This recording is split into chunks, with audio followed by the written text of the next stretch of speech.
හරි. දැන් අපිට කතා කරන්න තියෙන්නේ තුන්වෙනි ගැලපෙල්ලේ මෝටර රථ ගැලපෙල්ල. එතකොට තුන්වෙනි ගැලපෙල්ලයි හතරවෙනි ගැලපෙල්ලයි එකට සම්බන්ධ වෙනවා මෝටර රථ කේස් එකෙන්. මෝටර රථ ගැලපෙල්ල අපි කතා කරනවා මේ වීඩියෝ එකෙන්. එහෙනම් අපි යමු ගානට. හරි. අද අපි කතා කරන්නේ සමාගම් ගානේ දීපල පිරියත උපකරණ කේස් එක. එතකොට ගොඩනැගිලි හරි මෝටර රථ තමයි කතා කරන්න තියෙන්නේ. එහෙනම් මෝටර රථ වලට යන් මෙන්න මෙතන තියෙනවා. උඩින් නම් පොඩ්ඩක් කියවමු. දීපල පිරියත උපකරණවල සංයුතිය සහ ඒවායේ සමුච්චිත ශේපාද පරිදි වේ. එතකොට මෝටර රථ ෆෝකස් කරන්න.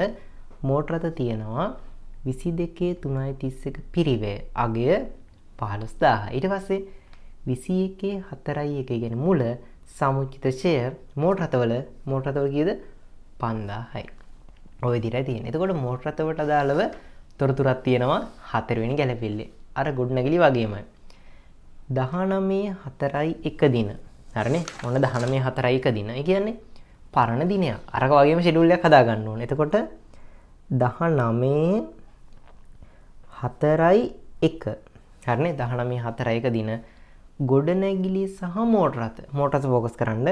මෝටර රථ ප්‍රථම වරට ප්‍රත්‍යාගරණය කළ අතර. ඒතර 19/4/1 කියන්නේ පරණ කේස් එකක්. ඔය කියන්නේ. තේරෙනවනේ? පරණ දවසක 19/4/1 දින ගොඩනැගිලි සහ මෝටර රථ ફોකස් කරන්න. මෝටර රථ ප්‍රථම වරට ප්‍රත්‍යාගරණය කරන ලද අතර එය පොත්වල නිවැරදිව සටහන් කර ඇත. කියන්නේ 19/4 කියන්නේ පරණ දවසක්. ඒක ප්‍රත්‍යාගරණයේ කවුන්ට්ස් තියෙන. හරි. ඊට පස්සේ මේ සම්බන්ධ විස්තර පහත දී ඇත. ප්‍රත්‍යාගරණ අතිරික්තය ගොඩනැගිලි වලනේ තියෙන්නේ. මේ බලන්න. ප්‍රත්‍යාගරණ ඌනතාවය මෝටර රථවල 1000යි. එහෙනම් ඌනතාවයක් කියන්නේ අලාභයක්. එහෙනම් පරණ කේස් එකක් තියෙනවා ප්‍රත්‍යාගරණ අලාභයක් කීයද 1000ක මෝටර රථවල. හරිනේ. 1000ක අලාභයක් තියෙනවා. හරි. ඊට පස්සේ ප්‍රථම වරට ප්‍රත්‍යාගරණය කළ දින සිට. ඒ කියන්නේ ප්‍රථම වරට කියන්නේ මෙදානේ. හරිනේ. ප්‍රථම වරට ප්‍රත්‍යාගරණය කළ දින සිට කියන්නේ මෙදා ඉඳලා ඉතිරි ඵලදායී ජීව කාලයේ වසර මෝටර රථවල 6යි. එහෙනම් මෙදා ඉඳලා ඉදිරි ඵලදායී ජීව කාලය වසර 6යි. වසර 6යි. ඒකත් මතක තියාගන්න ඕන. හරි. ඊට පස්සේ කියනවා ඔන්න ආයෙත් 22 3.31 දිනේ කියන්නේ 22 3.31 කියන්නේ අපේ අවුරුද්ද උන්. එතකොට අපේ අවුරුද්ද මොකද්ද? 22 3.31 ඉවර වෙන්නේ. අපේ අවුරුද්ද 22 3.31 ඉවර වෙනවා. අග. අපේ අවුරුද්ද පටන් ගන්න කවද්ද? 2021 4.1 මුල. දැන් මේක තමා අපේ අවුරුද්ද. අපේ වසර. හරිනේ? දැන් කියවන්න බලන්න. මෙතන කියනවා 22 3.31 කියන්නේ මෙන්න මෙදා කියන්නේ අග දිනේදී ගොඩනැගිලි සහ මෝටර රථ ફોකස් කරන්න. මෝටර රථ දෙවන වරට. දැන් පළමු වර මේකනේ. මේක තමයි පළමු වර. පළමු වර කියන්නේ 19 පරණ දිනයක්. හරිද? දැන් මොකද කියන්නේ? 22 3.31 කියන්නේ අපේ අවුරුද්දේ අග ගොඩනැගිලි සහ මෝටර රථ දෙවන වරට පහත පරිදි ප්‍රත්‍යාගරණය කරන ලදී. ප්‍රත්‍යාගරණ අගය මෝටර රථවල 7000. එහෙනම් මෙන්න මෙදා ප්‍රත්‍යාගරණය කරනවා කීයටද? 7000ට. ප්‍රත්‍යාගරණ අගය 7000යි. අවුලක් නැහැනේ. හරි. ඊට පස්සේ කෙසේ වුවද ගොඩනැගිලි සහ මෝටර රථ දෙවන වර. ඒ කියන්නේ මේකනේ දෙවන වර. මේක තමයි දෙවන වර. මේක පළමු වර. මේක දෙවන වර. හරිනේ. කියනවා කෙසේ වුවද ගොඩනැගිලි සහ මෝටර රථ දෙවන වරට ප්‍රත්‍යාගරණය කිරීම සම්බන්ධයෙන් කිසිදු ගිණුම් කරන සටහනක් තබා නොමැත. දෙවන වරේක කවුන්ස් තියලා නැහැ. හරි. ඊට පස්සේ කියනවා 19.3.31 දිනෙන් පසු ගොඩනැගිලි සහ මෝටර රථ මිලදී ගැනීම හෝ ඉවත් කිරීම නොමැත. නැති එක හොඳයි. හරිනේ. දැන් ප්‍රත්‍යාගණනය කරන්න ඕන කීයටද? 7000. ඒක කවුන්ස් තියලා නැහැ. හරි. එහෙනම් යන්. ඔන්න තියෙනවා. එතකොට දීපල පිරිත උපකරණ සටහනට යන්. අපි සෙට් කරගමු දැන් ගොඩනැගිලි හරිනේ. මෝටර රථ තීරුවක් සෙට් කරගමු. මෝටර රථ.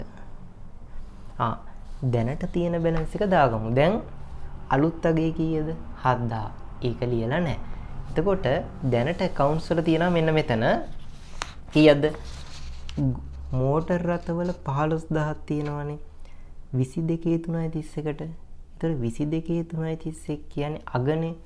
ඒතර අග බැලන්ස් එක විදිහට නෙමෙයි අපි දාන්නේ. 15000යි අග බැලන්ස් එක වෙනස් වෙනවනේ. 7000 වෙනවනේ. තේරෙනවනේ? අගදී 7000 වෙනවා. එතකොට දැන් මෙතන මෝටර රථ 15000 නේ තියෙන්නේ.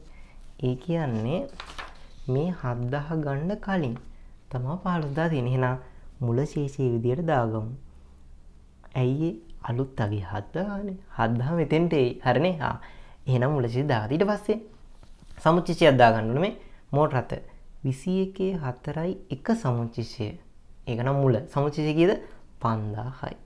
ඔන්න සමුච්චිෂය වල ආරම්භක ශේෂය. හරි. දැන් මෙහෙමයි කරන්නේ. ප්‍රත්‍යාගණනය කරද්දී අගනේ ප්‍රත්‍යාගණනය කරන්නේ. ප්‍රත්‍යාගණනය කරන්නේ අග. අග ප්‍රත්‍යාගණනය. ඒක තේරුණාද? අග ප්‍රත්‍යාගණනය කරනවා නම් මොකද කරන්න ඕන? මුලින් ෂේ කරන්න. මුලින් ෂේ කරන්න. දැන් මෙහෙම මුල ප්‍රත්‍යාගණනය කරොත් පස්සේ ෂේ කරන්න ඕන. හරිද? අග ප්‍රත්‍යාගණනය නම් මුලින් ෂේ කරලා ඉන්න ඕන. එහෙනම් ෂේ කරමු. ෂේ හොයද්දි කොහොමද යන්නේ? ෂේ හොයද්දි වත්කමේ අගේ ගන්න ඕන. පිරිවැය. පිරිවැය හෝ වත්කමේ අගේ. ඒකෙන් සුන්බුන් අගයක් අඩු කරන්න ඕන.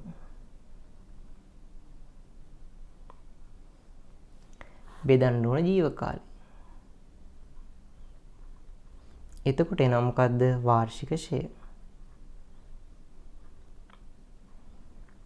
තේරුණාද? එතකොට වත්කමයාගේ දැනට කීයක් තියෙනවද? දැන් 7000 ගන්න කලින් අලුත් එකනේ 7000 ගන්න කලින් කීයද? 15000. එහෙනම් 15000 ගමු. ඒ කියන්නේ වත්කම් ගිණුමේ දැනට අගය 15000ක් තියෙනවා. සුන්බුන් අගයක් නැහැ. නැහැ කියලා ගාන කිව්ව මේ බලන්න. මෙම වත්කම් වල සුන්බුන් අගයක් නැත. හරි. එහෙනම් සුන්බුන් අගයක් නැහැ. ජීව කාලය කීයද? වසර 6යි මේ. මෙන්න වසර 6. මෙතන කිව්වනේ ඉතිරි ඵලදායී ජීව කාලයේ වසර 6යි කියලා. එහෙනම් වසර 6න් තමයි බෙදන්න ඕන. එහෙනම් 6න් බෙදමු. ඔකේ පොඩි කොටසක් කියලා දෙන්න තියෙනවා 2500යි ෂේ. මේකේ දැන් මුල වෙද්දි 25000ක් තියෙනවනේ. ඒක තේරුණා. සෝරි. මුල වෙද්දි කීයක් තියනවද? මුල වෙද්දි 15000ක් තියෙනවනේ. මේ බලන්න. මුල වෙද්දි බැලන්ස් එක 15000ක් තියෙන ආරම්භ ශේෂය. එතකොට ඒක තමයි අපි ප්‍රත්‍යාගණනය කරන්න ඕන 7000ට. අලුත් එක 7000නේ. එතකොට මෙන්න මේ අලුත් ප්‍රත්‍යාගණන අගය අලුත් අගය නෙමෙයි තියෙන්නේ. සෝරි. දැන් මෙතන තියෙන්නේ අලුත් අගය මේ අවුරුද්දේ. මුල ශේෂය 15000නේ. ඒ 15000 කොහෙන්ද? මේ 19.4.1 ප්‍රත්‍යාගණනය කරාට පස්සේ. ඒතර 19.4.1 ෆ්‍රෙෂ් අගයක් දෙනවා. 15000. ඒක තමයි මේ ගාට ඇවිදින් මෙතෙන්ට ඇවිල්ලා තියෙන්නේ. ඒතර ඒ ශේෂය තමයි අපි මේකේ මුලට දාගත්තේ. නෝට රතවල. ඒක ආයේ 7000 වෙනවා. තේරුණාද? හරි. එතකොට මෙන්න මෙදා ඉඳලා 15000 බැලන්ස් එකනේ තිබ්බේ. ඒක තමයි ෂේ කරන් යන්න ඕනේ. එතකොට ඒකයි අපි වත්කමේ අගය කියලා 15000 ගත්තේ. ඒක සුන්බුන්නගේ අඩු කරලා ඊට පස්සේ මෙදා ඉඳන්නේ 15000 වුණේ. 15000 බෙදන්නේ ඉතුරු ජීව කාලය. කියන්නේ මෙදා ඉඳලා ඉස්සරහට ජීව කාලයෙන් බෙදනවා. හරි. එහෙනම් 15000 කියන්නේ මුළු අගය අවුරුදු 6න් බෙදපුවාම එක අවුරුද්දකට එනවා. හරිනේ. 2500. ෂේ කොහෙටද දාන්නේ? ෂේ තැන් දෙකකට දාන්න ඕන. දැන් මේකේ මෝටර රථ මොන ෂේ වියදම්ද? පරිපාලන මේ තියෙන්නේ සියලුම දේපල පිරියත කරන පරිපාලන කටයුතු සඳහා භාවිත කරේ. එහෙනම් මේ 2500 තැන් දෙකකට දාන්න ඕන. පරිපාලන වියදම් වලට දාන්න ඕන. හරිද? අනිත් එක මොකද්ද? DPU සටහනේ හරිද? කොහෙටද? වාර්ෂික ෂෙයා වලට දාන්න ඕන. වාර්ෂික ෂෙයා වලට එකතු කරන්න ඕන. ඒක දාගනිමු. බැටළුව නැහැනේ. පරිපාලන වියදම් වල දාගනිමුද? හරි. එහෙනම් පරිපාලන වියදම් වලට යන්න. පරිපාලන වියදම් වල අපි දාමු මෝටර රථ ෂෙයා. එහෙනම් මෙතන පරිපාලන වියදම් වල මම දානවා මෝටර රථ ෂෙයා. මෝටර රථ ෂෙයා වියදම්. කීයද? 2500. හරිනේ. එහෙනම් 2500 දාමු. හරි. ඊට පස්සේ DPU සටහනේ වාර්ෂික ෂෙයා වලට එකතු කරන්න ඕන. DPU සටහනට යන්න. ඔන්න එහා පැත්තේ. DPU සටහනේ වාර්ෂික ෂෙයා. කො මෙන්න මෙතන මේ දින වාර්ෂික ෂෙයා කියලා. එහෙනම් ඒකට එකතු කරන්න ඕන කීයක්ද? 2500. කොහෙදී හරිනේ. වාර්ෂික ෂෙයා වලට දැම්මා. ඊට පස්සේ මෙතන පරිපාලන වියදම් වලට දැම්මා. මුලක් නෑනේ. හරි. ඊට පස්සේ අන්න දැන් වැඩේට බහිමු. ෂෙයා කරාට පස්සේ තමයි ප්‍රත්‍යාගන්නේ කරන්නේ. එහෙනම් ප්‍රත්‍යාගන්නේ කරමු. එහෙනම් ඔන්න ප්‍රත්‍යාගන්නේ කරනවා. මුලින්ම කරන්න ඕන මේකේ සමුච්චිෂය උඩට හරන්න ඕන. එහෙනම් සමුච්චිෂය මාරු කිරීම යටතේ අර වගේමයි. 5000 2500 නේ. 7500න් මේක අඩු කරා උඩට දැම්මා. ප්‍රත්‍යාගන්න සමුච්චිෂය මාරු කිරීම. එහෙනම් 7500 මෙතනත් ඍණ වෙන්න ඕන. ඒක තේරෙනවද?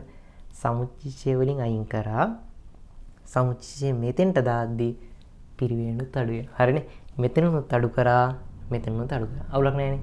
ඊට පස්සේ මේ බලන්න මෙන්න මෙතන දැන් කීයටද ප්‍රත්‍යාගණය කරන්නේ? 7000ටනේ. 7000ක් මෙතන එන්න ඕන අගශේෂය. හරිනේ. දැන් මේ බලන්න මෙතන. මෙන්න මෙතන බැලන්ස් එක ඔන්න පොඩි කේස් එකක් යනවා. මෙන්න මෙතන දැන් 7000 ගන්න ඕනනේ. දැනට තියෙන කොහමද? 15000 තියෙනවා. 7000ක් ඍණ තියෙනවා. හරිද? sorry 7500. 7500ක් ඍණ තියෙනවා. හරිද? එන්න ඕන 7000 යකට. එතකොට වෙනම තැනක මේ වගේ ලියා ගන්න. 15000න් 7500 කිව්වම ඉතුරු කීයද? 7500යි. ඒක එන්න ඕන 7000 වගේ. මෙන්න මේ වගේනේ. මොකද වෙන්න ඕන? 15000න් 7500 15000න් 7500 කිව්වම 7500. ඒ 7500 7000 කරන්න මොකද කරන්න ඕන? 500ක් අඩු කරන්න ඕන. එහෙනම් ඒ 500 මෙතනින් අඩු කරමු. මේ වගේ දාගන්න ඕනේ. මේක ඇතුලේ වෙන එක දැන් මේ 7500 මෙතන ලියන්නේ නැහැ බැලන්ස් එක. මැද බැලන්ස් එක මෙතන ලියන්නේ නැහැ. කපටින් වලට පැත්තකින් ලියා ගන්නවා. එහෙනම් 15000 7500 7500 500 7000. දැන් මේක සුළු කරලා බලන්න. 15000න් 7500 500 අඩු වුණාම 7000 එනවා. හරි. ඊට පස්සේ ඔන්න වැඩේ ගොඩ. ඊට පස්සේ මේක බැලන්ස් කර හැකියි අපිට. මේක බැලන්ස් කරමු. මේ 7500ට මේ 7500 කැපෙනවා. ඒකට බැලන්ස් එක කියන්නේ 7000. ඒක හරිනේ. මෙන්න මේක ප්‍රත්‍යා ගන්න අලාභයක් තියෙනවනේ 500. වරහන් එන්නේ අලාභ අලාභයක් තියෙන 500. 500 කොහෙටද දාන්නේ? දැන් යන්න. ඔන්න මේ අවුරුද්දේ අලාභය. ඒක තේරෙනවනේ? 500 ගත්තා. මේ අවුරුද්දේ අලාභයක් ඇවිල්ලා තියෙනවනේ. දැන් හරිද? දැන් ඇවිල්ලා තියෙනවා අලාභයක් 500. මේ 500 දාද්දී පරණ එක සැලකිල්ලට ගන්න ඕන. පරණ කේස් එකක් තිබ්බා මේ 19 3 ප්‍රත්‍යාගන්නයක් කරා නෙමෙයි. පරණ ප්‍රත්‍යාගන්න අලාභයකුත් තිබ්බා. එහෙනම් පරණ ප්‍රත්‍යාගණනේ තිබ්බ මොකද්ද? පරණ තිබ්බ ප්‍රත්‍යාගණන අලාභයක් තිබ්බා. කීයක්ද? 1000ක්. ඒ කියන්නේ මේ පරණ කියන්නේ 19 2019 3.31. පරණ. තේරෙනවද? පරණ ප්‍රත්‍යාගන්න අලාභයක් තිබ්බ 1000ක්. ඒක හරිනේ. දැන් ප්‍රත්‍යාගන්න ආයත අලාභයක්. කලිනුත් අලාභයක් තිබ්බේ. හරිද? දැනුත් අලාභයක් ආවා කීයක්ද? 500ක්. එතකොට දැන් පරණ සිද්ධියක් තියෙනවනේ. පරණ සිද්ධියක් තියෙද්දි අපි මොකද කරන්න ඕන? මේක දැන් මේ 500 තමයි දාන්නේ. පරණ එක සැලකිල්ලට ගන්න ඕන. දැන් යම් මේකේ පරණ සිද්ධියක් තියෙද්දි මෙන්න මේ ෂෙඩියුල් එකට යන්න ඕන. මුලින්ම බලන්න ඕන පරණ සිද්ධියට සමානයිද? පරණ සිද්ධියට සමානද? තේරුණාද? පරණ සිද්ධියට සමානද කියන්නේ මේ වගේ සිද්ධියක්. මේ මිතන්නකෝ. පරණ සිද්ධියක් තියෙනවා. හරිනේ? දැන් සිද්ධියක් තියෙනවා. දැන් මේ මිතන්න පරණත් ලාභයි දැනුත් ලාභයි සමානයි. පරණත් ලාභයි දැනුත් ලාභයි. පරණත් අලාභයි දැනුත් අලාභයි. දැන් අපි මේක ඉන්නේ මේ පාත් එකටද? ඔව් මේ පරණත් අලාභයි දැනුත් අලාභයි. මේ පරණත් අලාභයි දැනුත් අලාභයි. පරණ සිද්ධියට සමානයි. පරණ සිද්ධියට සමාන නම් මොකද කරන්නේ? පරණ එක වගේමනේ කලිනුත් බයික් එක හැප්පුණා දැනුත් හැප්පුණා. හරිද? එතකොට කරන්නේ පරණ එක පරණ සිද්ධිය නොසලකා හරින්න. පරණ සිද්ධිය නොසලකා හරින්න. කලිනුත් හැප්පුණානේ අයියෝ මොනවාද? පරණ සිද්ධිය නොසලකා හරින්න. හරිද? දැන් ආපු ටික විතරක් normal දාන්න. කියන්නේ රිවර්ස් දාන්න නෑ, normal දාන්න. තේරුණාද? පරණ සිද්ධිය නොසලකා හරින්න. ඒ එක වගේමනේ. දැන් ආපු ටික විතරක් normal දානවා. normal දානවා කියන්නේ පළමු වර ලෙස සලකා දානවා. අනේ පරණ දෙයක් උන්නේ වගේ පළමු වර ලෙස සිතා ගිනුම්ගත කරන්න. ඒ කියන්නේ ඔය normal කියන එකේ තේරුම තමයි මේක. පළමු වර ලෙස සිතා ගිනුම්ගත කරනවා. එහෙනම් අලාභයක් පළවෙනි වතාවට කොහෙද දාන්නේ? නිකන් 500 විතරයි දාන්නේ. පරණ එක ගන්න නැහැ. පරණ 1000 අපිට දාන්න නැහැ. පරණත් කෙලවිලානේ තියෙන්නේ. එහෙනම් මේ 500 විතරක් දාමු. කොහෙද දාන්නේ? ප්‍රත්‍යා ගන්න අලාභයක් ආවම වෙනත් වියදම්. එහෙනම් වෙනත් වියදම් වලට එකතු කරනවා. වෙනත් වියදම් වල අපි ලියනවා මෝටර රථ ප්‍රත්‍යා ගන්න ලාභ. ඔච්චරයි. අලාභ කීයද? 500. ඔන්න දැන් ඔච්චරයි. පරණ එක නොසලකා හරින්න අයියේ. පරණ එකට සමානයිනේ. ඒතර පරණ එක ගණන් ගන්න එපා. හරිද? පරණ එක නොසලකා හරින්න. දැන් ආපු ටික විතරක්. ඒ කියන්නේ 500 විතරයි. 500 විතරක් normal දානවා. ඔය දැන් වෙනත් වියදම් වල අලාභ. ඒ කියන්නේ අලාභයක් දාන්නේ වෙනත් වියදම් වෙනත් වියදම් වල normal දානවා. මේක දාමු. එහෙනම් එච්චරයි. වෙනත් වියදම් වලට යන්න. වෙනත් වියදම් වල කීයක් දාන්නේ? 500 දාමු. මෝටර රථ ප්‍රත්‍යා ගන්න ලාභ. අලාභ. එච්චරයි. අවුලක් නැහැනේ. ඒකෙදි මෙහෙමයි හරිද? මේක දාන්න කලින් මුලින්ම ප්‍රත්‍යාගණනය කරලා ඉන්න ඕනේ. ප්‍රත්‍යාගණනය කරන්නේ අගින්ද මුලින් ෂේ කරලා හිටියා. ෂේ කරේ මේ සූත්‍රයෙන්. අවුලක් නැහැනේ. ෂේ කරාට පස්සේ ප්‍රත්‍යාගණනය කරලා ප්‍රත්‍යාගණනය කරාට පස්සේ උත්තරයක් එනවනේ ප්‍රත්‍යාගණ ලාභ. ඊට පස්සේ ඒක මේ ෂෙඩියුල් එකෙන් ෆලෝ කරනවා. අවුලක් නැහැනේ. ওই විදිහට තමයි උත්තරේ එන්නේ. එහෙනම් මේකට අදාළව ඊට පස්සේ අපිට කතා කරන්න තියෙනවා. ඒක දාපු ටික මතකයිද? ඒකේ දාපු ටික ෂේ දැම්ම. මුලින්ම ෂේ දැම්ම. හරිද? ෂේ දැම්ම කොහෙටද? මෝටර ෂේ 2500 මෙතෙන්ද දැම්ම. ඊට පස්සේ මෙතන වාර්ෂික ෂේ වලට දැම්ම. ඊට පස්සේ ප්‍රත්‍යාගණනය කරද්දී මේ ඔක්කොම ලෝඩ් එක උඩට හැලුවා. 7500. ඊට පස්සේ ප්‍රත්‍යාගණනගේ 7000නේ. 7000 ගන්න ආයි 500ක් අඩු කරා. ප්‍රත්‍යාගණ අලාභේ දැම්ම අපි කොහෙටද? වෙනත් වියදම් වල. හරිනේ. ඔය විදිහටයි ෂෙඩියුල් එක යන්නේ. එහෙනම් මේකට අදාළව ඊට පස්සේ අපිට තියෙනවා මොකද්ද? දැන් මෝටර රථත් හරිනේ. කාර්ය අලුප කරන කේස් එක කතා කරන්න. කාර්යාල උපකරණ ටිකක් බරපතලව යනවා. ඒක අපි කතා කරමු ඊළඟ වීඩියෝ එකේ.